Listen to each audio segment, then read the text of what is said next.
آج جس ہستی کا میں اور آپ ذکر سننے اور کرنے کے لیے بیٹھے ہیں، انہیں رونق بازار مصطفیٰ نہ کہیں تو کیا کہیں، زینت دربار مصطفیٰ نہ کہیں تو پھر کیا کہیں، یار غار مصطفیٰ نہ کہیں تو پھر کیا کہیں، اگر انہیں ساکن مزار مصطفیٰ نہ کہیں تو کیا کہیں۔ مرشد کبیر و محدث کبیر حضور امیر المجاہدین علیہ الرحمہ کی وہی چیر کی مٹی کی نسبت سے میں کہتا ہوں کہ جس طرح تھرمامیٹر یہ تاپ چیک کرتا ہے، اسی طرح ذکر صدیق باپ چیک کرتا ہے۔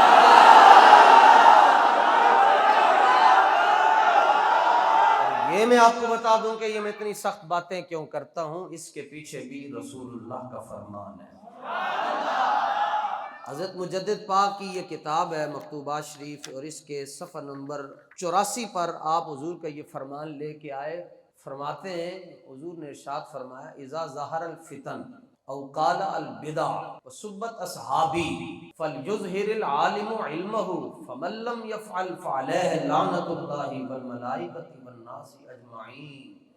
فرمایا جس وقت میرے صحابہ کو گالیاں دی جائیں، اس وقت جو عالم اپنا علم ظاہر نہیں کرتا اس پر اللہ کی لعنت ہے۔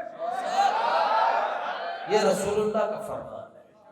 پھر فرمایا کہ اس پر ملائکہ بھی لعنتیں بھیجتے ہیں۔ فرمایا پھر پوری دنیا کے انسان بھی اس پر لعنتیں بھیجتے ہیں۔ ایک تو اس لیے میں کچھ جملے سخت کرتا ہوں، اور دوسرا مقبول بارگاہ رسالت کتاب الشفا،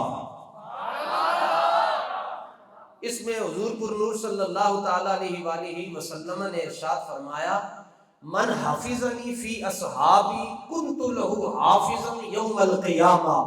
فرمایا جنے دنیا دے اتے ساڑے صحابہ دی عزت دے اتے پہرا دیتا، قیامت والے دن او دی عزت دا خیال اسی رکھا گیا۔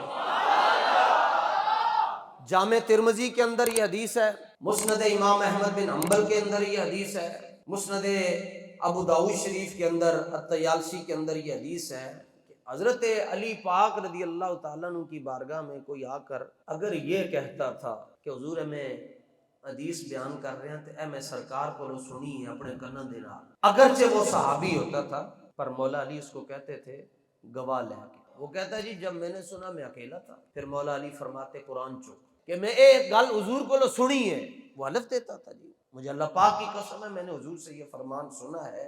پھر جا کر مولا علی اس کی حدیث لیتے تھے۔ لیکن جب امام مسجد نبوی خلیفہ اول صدیق پاک دا پہلا نمبر، مولا علی دا چوتھا نمبر، عثمان غنی دا تیجا، فاروق اعظم دا دوسرا، کیوں بھائی اللہ جانے، اللہ دے کام جانے۔ ویسے مولا علی نے پوچھا ہے حضور نمازاں اسی بھی پڑھیاں، جنگ اسی بھی کیتی، قرآن اسی بھی پڑھیا، لیکن پہلا نمبر تو انہوں کیوں ملیا؟ تو صدیق پاک نے جڑا جواب دیتا، فرمایا علی اللہ نے مجھے پہلا نمبر اس لیے دیا ہے کہ میں نے اسلام لانے سے پہلے اور اسلام لانے کے بعد 23 سالہ بعد کا عرصہ ہے، اور تقریباً کوئی 30 سال پہلے کا عرصہ ہے۔ 53 54 55 سال میرا حضور کے ساتھ سفر گزرا ہے، 55 سے لے کر جوانی تک، اور پھر جوانی سے لے کر حضور پاک کے وصال اقدس تک میں نے بڑا وقت حضور کے ساتھ گزارا، لیکن میں زندگی میں ایک مرتبہ بھی حضور سے بے تکلف ہو کر نہیں بولا۔ میں جب بھی حضور کی بارگاہ میں بولا اس طرح کر کے بولا، بلکہ صحیح مسلم کی حدیث ہے اتنی آہستہ آواز سے ابو بکر صدیق بولتے تھے کہ حضور پر نور کبھی کبھار پوچھا کرتے تھے ابو بکر ذرا اونچا بولو کیا کہہ رہے ہو؟ تو انہوں نے کہا سب سے آپ حلف لیتے ہیں، ابو بکر کو لو حلف کیوں نہیں لیتے؟ تے فرمایا جلیا جڑا صدیق ہوئے انہیں کو لو قسمہ نہیں لئیے جا دیا۔ حضرت غزالی زمان سید احمد سعید کاظمی رضی اللہ تعالیٰ عنہ آپ فرمایا کرتے تھے کہ جب ابو بکر صدیق غار ثور کے پاس پہنچے تو عرض کہ حضور آپ یہاں قیام فرمائیں، اندر پہلے میں جاؤں گا، ہر جگہ پہ اول آپ ہیں لیکن حضور خدمت میں اول ہوں۔ فرمایا کیوں؟ عرض کیا حضور میں نے صفائی کرنی ہے۔ اب وہاں جا کر آپ نے اپنی پگڑی شریف سے صفائی کی، صفائی کر کے باہر آئے، عرض کہ حضور اب آپ تشریف لائیں۔ حضور جلوہ گر ہو گئے، بس اتنی بات ہے۔ اب حضرت غزالی زمان فرمایا کرتے تھے کہ جب تک غار ثور کی صفائی ابو بکر صدیق نے نہیں کی، حضور غار میں نہیں گئے۔ فرمایا قیامت کی صبح تک جس کے دل کی صفائی ابو بکر نہیں کریں گے، حضور اس کے دل میں بھی نہیں آئیں گے۔ با کاف را کا جو مادہ ہے یہ اس پھل کے لیے استعمال ہوتا ہے جو درخت کے اوپر سب سے پہلے پک جائے۔ تو صدیق اکبر کا نام ہے ابو بکر، تو اس کا معنی یہ ہے اسلام کے درخت پر پکنے والا جو پہلا پھل ہے وہ ابو بکر صدیق ہے۔ یہ اللہ کے راز ہے کہ اس نے صدیق اکبر کو پہلا نمبر کیوں دیا اور مولا علی کو، یہ اللہ کے راز ہیں، ہمیں اس میں جانے کی ضرورت۔ بڑا ٹائم مل جائے تو سلام پیش کرنا، بس صحابہ تے بھی سلام تے اہل بیت تے بھی سلام۔ پرابلم جو میں آپ کو عرض کرنے لگا ہوں جن کو تکلیف ہوتی، اللہ فرماتا ہے وَإِذْ قَالَ رَبُّكَ لِلْمَلَائِكَةِ إِنِّي جَاعِلٌ فِي الْأَرْضِ خَلِيفَةً۔ اللہ تعالیٰ نے ملائکہ کو بلا کر کہا ہے فرشتو انی جاعل، میں بنانے والا ہوں فی الارض، زمین میں خلیفہ، میں اپنا خلیفہ بنانے والا ہوں۔ کا نام نحن نسبح بحمدک ونقدس لک، تسبیح بھی اسی پڑھتے ہیں، سبح یسبح تسبیحا فہو مسبح، یا یسبح یسبحانی یسبحون تسبح تسبحانی یسبحنا تسبح تسبحانی تسبحون تسبحین تسبحانی تسبحنا اسبحو نسبحو نسبحو، اسی تسبیح پڑھنے اسی کافی۔ اللہ نے فرمایا تانوں وہ گل نہیں پتہ جڑی مینوں پتہ۔ جدوں رب نے بنا چھڈیا تے فرمایا سارے جھک جاؤ، فسجدوا، بس سارے انج ہو گئے، ایک نہ ہویا، شیطان ہے۔ پرابلم میں آپ کو بتانے لگوں، پرابلم کیا ہے؟ اللہ تعالیٰ نے جب خلیفہ بنایا تو فرشتوں نے مان لیا اور شیطان نے اس کا انکار کر دیا۔ حضور پر نور صلی اللہ تعالیٰ علیہ وآلہ وسلم نے اللہ کی بارگاہ میں عرض کی اپنی زندگی کے ظاہری جو آخری 3 دن تھے، یا اللہ مجھے طبیعت کا ایک اور رنگ چاہیے، یہ نہیں کہ حضور بیمار ہو گئے۔ بابا جی فرماتے ہیں حضور بیمار ہو گئے تو پھر ٹھیک کون رہا؟ بس یوں حضور نے اللہ سے ایک طبیعت مانگی، یا اللہ مجھے ایک طبیعت ایسی عطا فرما۔ حضور نے وہ طبیعت مانگی، نماز کا وقت ہوا، حضور مسجد میں نئی تشریف لے کر گئے۔ اتنی دیر میں حضرت بلال رضی اللہ تعالیٰ عنہ نے اذان کہی، اقامت کہی، اور حضرت فاروق اعظم رضی اللہ تعالیٰ عنہ کی بارگاہ میں درخواست کی کہ حضور آپ نماز پڑھائیں۔ تو حضرت سیدنا عمر ابن خطاب رضی اللہ تعالیٰ عنہ نماز پڑھانے کے لیے جب مصلی امامت پر تشریف فرما ہوئے تو جو ہی آپ نے نماز شروع کی تو سرکار دو عالم صلی اللہ تعالیٰ علیہ وآلہ وسلم جس مبارک حجرے میں جلوہ گر تھے اس مبارک حجرے کی ایک چھوٹی سی ایک کھڑکی تھی۔ سرکار دو عالم صلی اللہ تعالیٰ علیہ وآلہ وسلم نے اس مبارک حجرے کی مبارک کھڑکی سے اپنا سر انور باہر کیا۔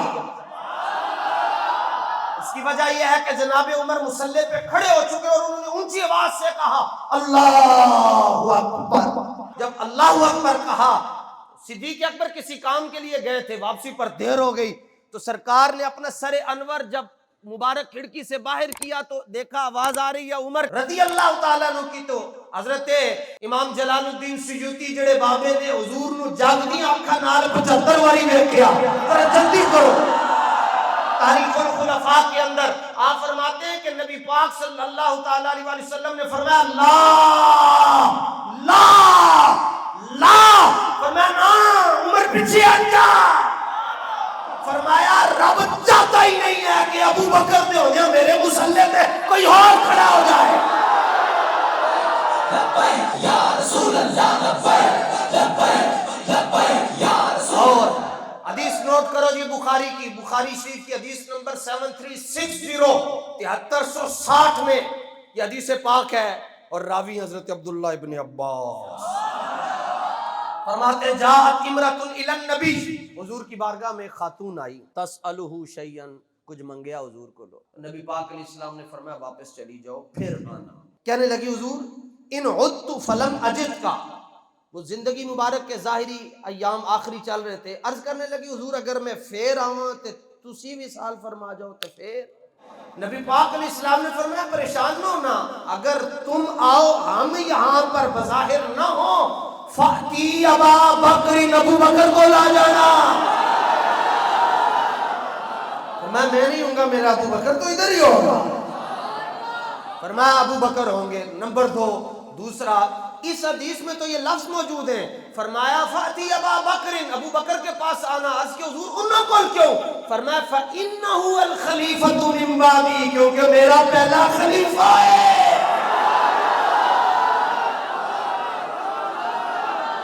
اب میں آپ کو جو مسئلہ بتا رہا تھا کہ جب اللہ تعالیٰ نے اعلان کیا کہ ہم اپنا خلیفہ بنانے والے، انکار کس نے کیا؟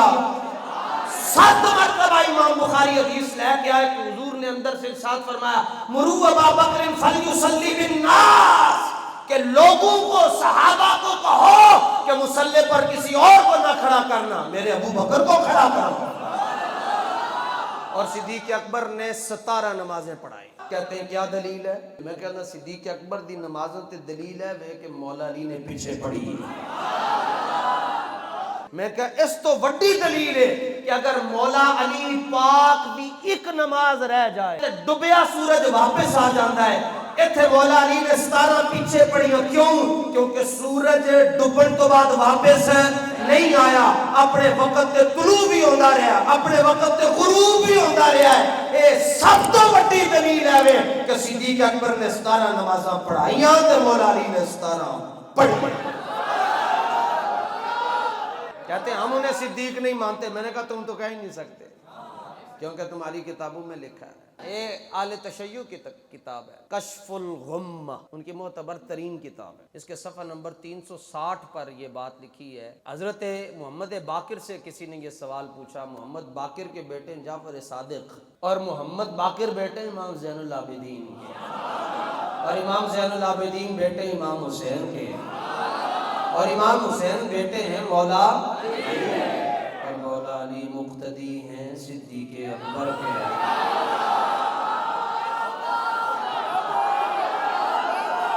امام محمد، صفحہ نمبر 360، ادب سے میں عرض کر رہا ہوں کہ لڑائیاں جھگڑے ختم کرو، یہ دیکھو اپنی کتابیں دیکھو، ہم انتشار پھیلانے والے نہیں ہیں۔ صفحہ نمبر 360 پر لکھا امام محمد باقر کی خدمت میں ایک شخص آیا، اس نے سوال پوچھا حضور جیڑا تلوار دا دستہ ہے وہ دے ہوتے سونے دا رنگ، یعنی اس کو آراستہ اور مزین کر سکتا ہوں؟ آپ نے فرمایا لا باس بھی، لا باس بھی، اس پر کوئی کر سکتے ہو۔ جب دلیل دی جاتی ہے تو 4 چیزیں ہوتی ہیں، قرآن، حدیث، اجماع، قیاس۔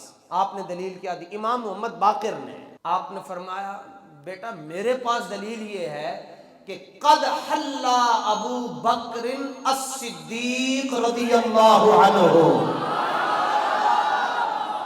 رضی اللہ عنہ، فرمایا میرے پاس دلیل یہ ہے کہ صدیق اکبر کے پاس جو تلوار تھی آپ نے اپنی تلوار کے دستے پر سونے کا رنگ چڑھایا ہوا تھا۔ اب وہ چونکہ وہ جو شہزادہ تھا سوال کرنے والا، اس کا دل کہیں اور تھا، کہنے لگا فتقول صدیق، تسی بھی انہوں نے صدیق کہندے ہو؟ تو آپ بیٹھے ہوئے تھے، اس وقت قبلے کی طرف آپ کا چہرہ نہیں تھا، قبلے کی طرف چہرہ کر کے فرمایا 3 مرتبہ، فرمایا کیا پوچھا ہے کہ میں بھی ان کو صدیق کہتا ہوں؟ فرمایا نعم الصدیق، فرمایا نعم، فرمایا ہاں میں ان کو کہتا ہوں کہ وہ صدیق ہے۔ کہتے ہیں صدیق کا معنی کیا؟ میں نے کہا بیٹا جو غار ثور میں 3 دن اور 3 راتیں سورج اور چاند کو چہرہ مصطفیٰ کی زیارت نہ کرنے دے، اکیلا کرتا رہے، اسے صدیق کہتے ہیں۔ پھر آپ نے آگے جملہ کہا، آپ نے فرمایا فَمَن لَّمْ يَقُلْ لَهُ الصِّدِّيقُ فرمایا جو ابو بکر کو صدیق نہ کہے، فرمایا وہ دنیا چ بھی جھوٹا ہے تے آخرت دے اندر بھی جھوٹا ہے۔ صادق انہوں کہندن جنوں دنیا سچا کہے تے صدیق انہوں کہندن جنوں رب سچا کہے۔ حضور نے فرمایا کہ اسلام دے اوتے جنہاں دے بھی احسانات ہیں، فرمایا سی سارے انہوں واپس کر چھڑے۔ حضور دے اوتے کسی دا احسان نہیں، یہ رسول اللہ کا احسان ہے کہ انہوں نے ابو قحافہ کے بیٹے کو ابو بکر بنا دیا، خطاب کے بیٹے کو عمر بنا دیا، عفان کے بیٹے کو عثمان بنا دیا، جناب ابو طالب کے بیٹے کو حیدر کرار بنا دیا، اور حبشے کے غلام کو بلال حبشی رش کے قمر بنا دیا۔ یہ حضور دا احسان ہے۔ فرمایا سب دے جنہیں جو احسانات کیتے اسی وہ بدلہ دے چھڑیا، فرمایا سوائے ابو بکر دی خدمتاں دے، فرمایا وہ اللہ سے لے کر دیں گے، سب کے سامنے دیں گے۔ ایتھے تک تسی بھی سنیا میں بھی سنیا، لیکن وہ بدلہ کیے اے باب خادم نے دسے،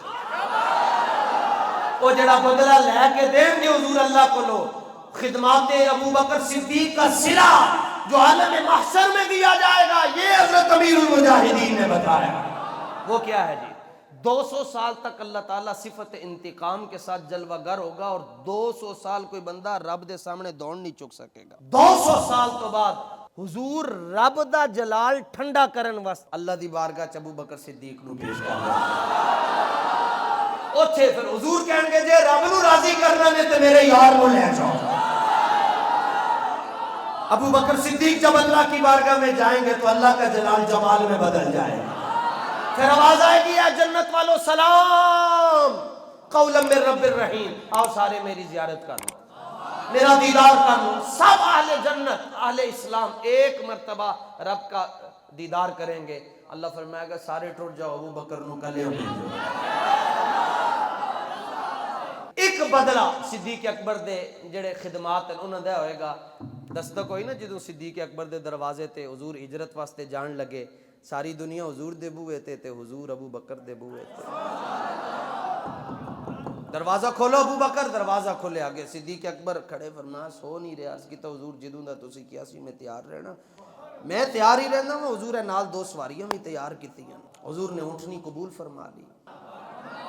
ان دن محشر دا ہوئے گا، آواز آئے گی یا اہل المحشر نکسوا رؤوسکم، اے محشر والو اپنی گردنیں جھکا لو، کیونکہ میرے محبوب کی بیٹی نے پل صراط سے گزرنا ہے۔ 70,000 حوروں کے جھرمٹ میں شافع محشر جا رہی ہیں، اور آواز آئے گی اونٹنی لے کر آؤ کہ جس کے اوپر جلوہ گر ہو کر میرے محبوب کی شہزادی نے گزرنا ہے۔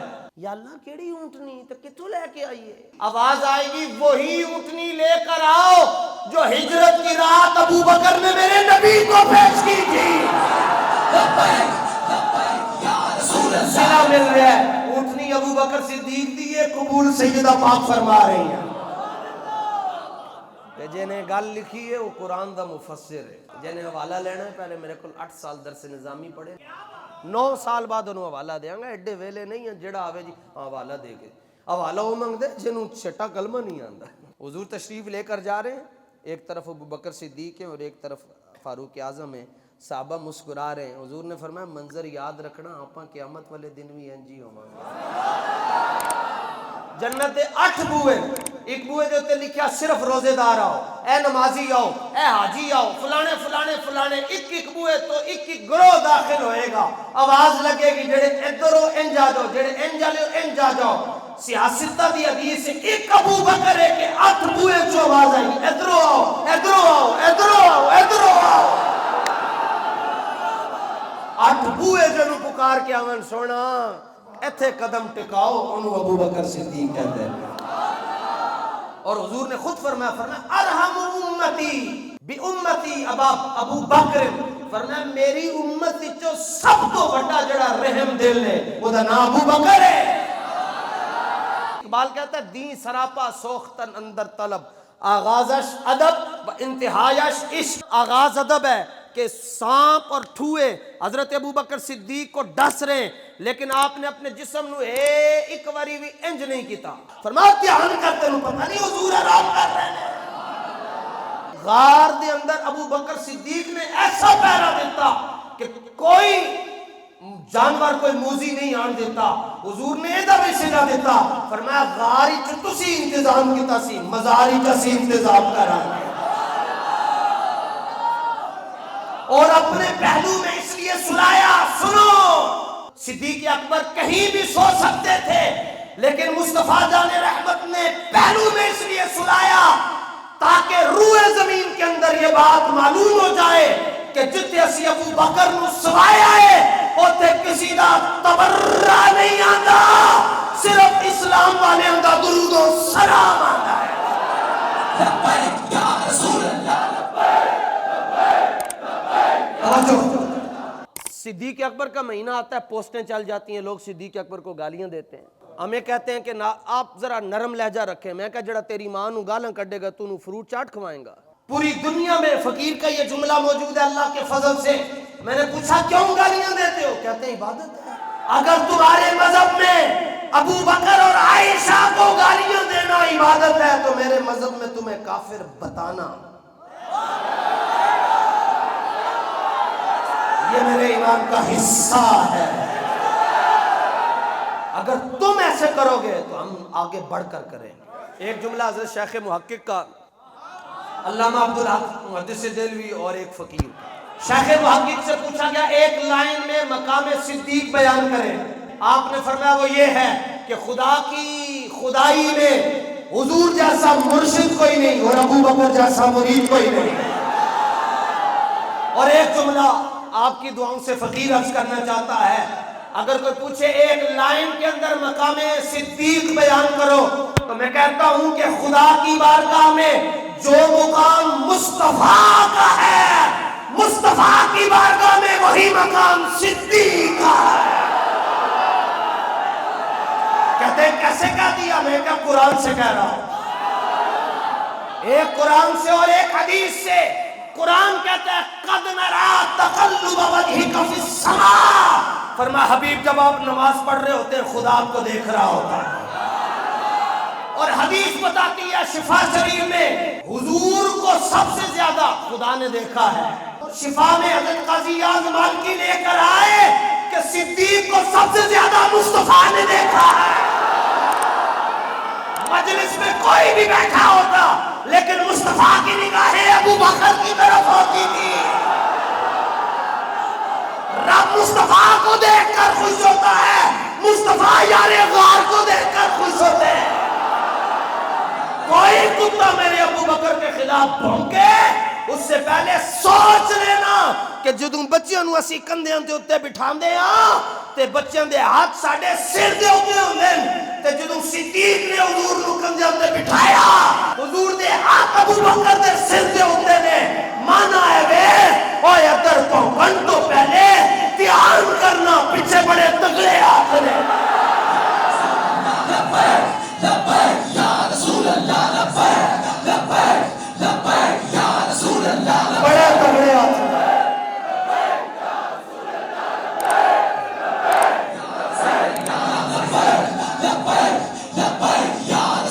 ادب غار سور میں ہوا، حضور دی نیند خلل نہ آئے، سرکار نے ایسا سلا دیتا. 1500 سال ہو گئے، لا اپنے گوگل دے ہوتے کد لوکیشن کہ میں صدیق کے مزار تے جانا ہے، تینوں گوگل مدینے لے جائے گا. مدینے میں داخل ہو کر کہے گی مسجد نبوی، مسجد نبوی تو اندر جائے گا، کہے گی یور ڈیسٹینیشن از ہیئر. پونکن دی کوشش نہ کرنا، زبانہ چھٹ ڈال گیا. کہتے ہیں وہ جنتی نہیں ہے. تو میں کہا اگر ثابت کر دوں تو، اور تمہارے دین کے مطابق کہتے ہیں پھر مان لیں گے. تمہاری روایات میں ہے کہ کربلا میں امام حسین کے روزے کے دائیں بائیں 40 کلومیٹر کے اندر اگر کوئی دفن ہو جائے تو قیامت والے دن وہ جنت سے اٹھے گا. میں نے کہا بتاؤ حسین کون ہے؟ کہتے ہیں علی کے بیٹے ہیں. میں نے کہا علی کون ہے؟ کہتے ہیں حضور کے داماد ہیں. تو میں نے کہا حسین کون ہوئے؟ مصطفیٰ کے نواسے. تو مقام حسین یہ ہے کہ آپ کے روزے کے 40 کلومیٹر کے احاطے میں کوئی دفن ہو تو وہ جنت سے اٹھتا ہے. نواسے کا یہ مقام ہے تو جو نانا کے پہلو میں لیٹا ہوا ہے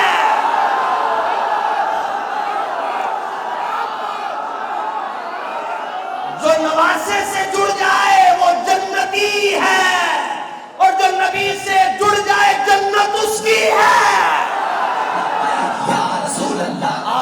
گفتگو کا آخری جملہ، بغیر حب علی کے جنت نہیں ملتی۔ نعرہ حیدری، بغیر حب علی کے جنت، بلکہ میں کہتا ہوں جب تک مولا علی دے پتر نہ چاہن کسی دا ابا بھی جنت وچ ہے، بغیر حب علی کے جنت نہیں ملتی، اور بغیر حب صدیق کے مولا نہیں ملتا۔